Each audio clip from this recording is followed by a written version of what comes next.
Memscap, c'est une demande spéciale d'un abonné Top Premium. Je rappelle que dans le service Top Premium, vous pouvez demander des analyses quantitatives. Donc ici, je ne connais pas cette entité. OK? Donc je vais juste uniquement regarder les chiffres ici. Semble-t-il qu'on a une micro-capitalisation. Donc généralement, une micro-cap, c'est en dessous de 2 milliards. Vous avez les... Attention, vous avez ici les... Je pense que les small cap, c'est... Non, les mid cap, c'est 2 milliards, entre 2 et 10 milliards. Les small caps, c'est en dessous de 10 milliards, entre 250 et 2 milliards ici, en termes de capitalisation boursière. Et en dessous de 250 milliards de capitalisation boursière, on a les micro-capitalisations, si je ne me trompe pas. Bref, ça, c'est une micro-cap. Donc, je tiens déjà à vous dire que moi, les micro, les small, ça ne m'intéresse pas beaucoup. Je ne dis pas qu'il n'y a pas d'opportunités à ce niveau-là, mais ça demande, je dirais, sur les éléments quantitatifs, généralement, il faut faire attention quand vous regardez une micro-capitalisation ou une small cap. OK? Il faut privilégier les small caps qui ont un historique de croissance assez élevé parce que une small cap sans croissance, il faut faire attention. OK? Et une small cap avec à peu près des bénéfices ou bien une micro cap avec des revenus fluctuants en dents de scie, il faut faire attention. Déjà avec les big caps, c'est compliqué. Les small, les mid, les small et les micros, ça sera encore plus compliqué. Même si je dis qu'on peut retrouver des opportunités à ce niveau-là, tout simplement parce que c'est un marché qui n'est pas très suivi. Mais justement parce qu'il n'est pas suivi, qu'il y a tendance à avoir très peu de bonnes opportunités à ce niveau-là. OK? Donc, mais il n'est pas rare de trouver des belles entreprises. Par exemple, vous avez du Thermador qui sera à peu près dans les small cap parce qu'elle a moins de 700 millions en termes de chiffre d'affaires, en termes de capitalisation boursière ici. Très belle entreprise avec un historique ici de bénéfices nets stables et croissants dans le temps. C'est ce qu'on recherche littéralement. Donc, on peut voir ici que c'est par rapport à l'activité qu'elle mène, il y a quelque chose d'intéressant à aller regarder en profondeur. Ça, ce sont les bénéfices nets. Or, quand je vais juste regarder du Memscap, oui, sur les derniers mois, elle gagne beaucoup d'argent. On est dans le segment des semi-conducteurs, etc. Sans doute, elle fait quelque chose à ce niveau-là. Mais déjà, c'est cyclique. Donc, quand je l'achète en date d'aujourd'hui, je dois me poser la question de savoir le cycle actuel. Qu'est-ce qui pousse nos clients à commander chez nous? Est-ce que c'est durable? OK? Parce que ce n'est peut-être pas la première fois qu'on arrive à voir un cycle haussier sur Memscap. OK? Donc, revenons ici. Encore une fois, ce n'est pas une compagnie que je connais. Je l'analyse quantitativement et ce n'est que mon avis. Et je me réserve toujours le droit de me tromper. Juste à ce niveau-ci, ce n'est pas une entité que je vais avoir tendance à mettre dans une quelconque watchlist. Parce que mon but premier, quand je regarde les chiffres, c'est déjà de mettre dans la watchlist pour pouvoir faire une analyse approfondie demain. Donc, on est là pour gagner du temps.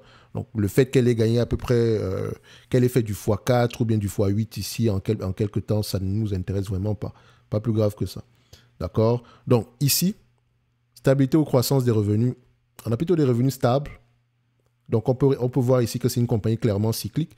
Point de vue revenu ici, parfois on est à 14 millions. Après, on se retrouve à 10 millions. Donc, on est aux alentours d'une dizaine de millions ici. Marge brute. Stabilité ou croissance. On a tendance à avoir des marges brutes de 33% par là. Actuellement, on a du 42%. Très élevé par rapport à ce qu'on a connu en moyenne. OK. Ensuite, on va regarder la marge EBITDA.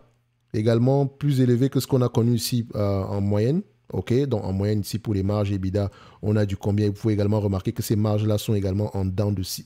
D'accord, ce n'est pas très, très stable. OK, donc en moyenne, prenons les 10 dernières années, on a à peu près du 6,53%. Peut-être que cette compagnie a changé également sur les 5 dernières années, je n'en sais rien. Mais je veux dire que par rapport à la moyenne ici, on a 3 fois plus de marge en date d'aujourd'hui. Pourquoi? Est-ce que c'est durable? OK. Ensuite, on va regarder les net income et les free cash flow. Vous voyez ici que les net income ne sont pas également très stables et on n'aime pas les business qui ne rapportent pas de l'argent ici de manière stable et croissante dans le temps. Première chose qu'on demande, c'est la stabilité. Quand vous avez une entreprise qui gagne, c'est pas moi, 1 million aujourd'hui, moins 100 000 euros demain, pour gagner plus de 2 millions demain, c'est pas ça qui nous intéresse. Comment est-ce qu'on va l'évaluer? Donc, je peux déjà voir ici que par rapport au bénéfice net, ça ne sera pas une bonne chose de l'évaluer par rapport au bénéfice net. Il faut peut-être normaliser les revenus et prendre à peu près une valorisation au niveau par rapport à la valeur d'entreprise en se basant sur l'historique de cette compagnie. Même si on devrait regarder à peu près l'historique du secteur d'activité. Mais est-ce qu'on va la comparer à Nvidia, par exemple? Je ne pense pas. C'est un vendeur d'équipement, on ne va pas la comparer également. Enfin, elle est dans ce segment-ci, semi-conducteur equipment. Est-ce qu'on va la comparer ici à du ASML? Je n'en sais strictement rien du tout. Et encore une fois, il y a beaucoup d'innovations technologiques dans ce genre de secteur d'activité. Donc, on peut avoir tendance à avoir un produit qui est de plus en plus demandé en date d'aujourd'hui. Donc, sur les small, il faut vraiment aller en profondeur. OK? Directement, rapport financier, comprendre le business ici, conférence call, qu'est-ce qu'on raconte si vous avez la possibilité d'avoir les conférences call ici. Et vu que généralement ce management-là, il est accessible, vous pouvez aller également aux assemblées générales, histoire de voir si le scénario, si le business, du point de... Enfin, histoire de voir à peu près, poser des questions au PDG, on va le dire comme ça. Donc n'oubliez pas également, ce genre d'activité, il faut vraiment que le management ait des actions. Sur les small, mid, c'est obligé. Sur les large caps, je peux encore pardonner.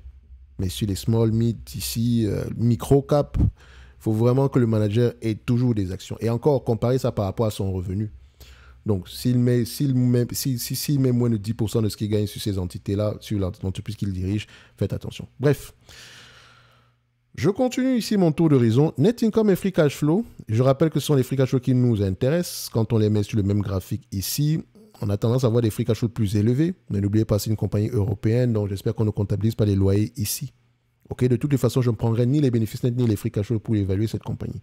La dette, je vais l'évaluer. On regarde la dette nette sur EBITDA 0.4. Du point de vue volume, sur cette dette-là, qu'est-ce qu'on a? On a quelque chose en tout de 1 190 000.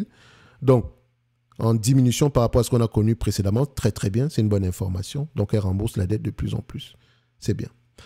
Donc, du point de vue évaluation, qu'est-ce qui va se passer? Je vous ai dit que je vais prendre ici la valeur d'entreprise sur le revenu. Sur le revenu ici, je prends la moyenne de cette entreprise dans le temps. Ici, en médiane, le marché a tendance à payer 1,1 fois ici les revenus. Sur les 20 dernières années, exactement 1,1 fois les revenus. Donc, en date d'aujourd'hui, je ne paierai pas plus que 1,1 fois les revenus. Mais attention, quels revenus? Des revenus médians ou bien des revenus actuels? C'est ce qu'on devrait toujours se demander.